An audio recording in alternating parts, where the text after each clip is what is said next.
শুভ সন্ধ্যা বন্ধুরা। আজকে আমার মা রান্না করবে বিরিয়ানি আর মাংস কষা। সেটা আমাদের সবার ফেভারিট খাবার। এর জন্য আমার মা রান্না করবে বিরিয়ানি আর মাংস কষা। আর আর তোমরা আমাদের ভিডিও কেন দেখছো না? তোমরা সবাই খুব ভালো বন্ধুরা।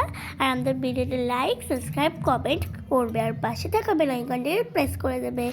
Tata, good bye.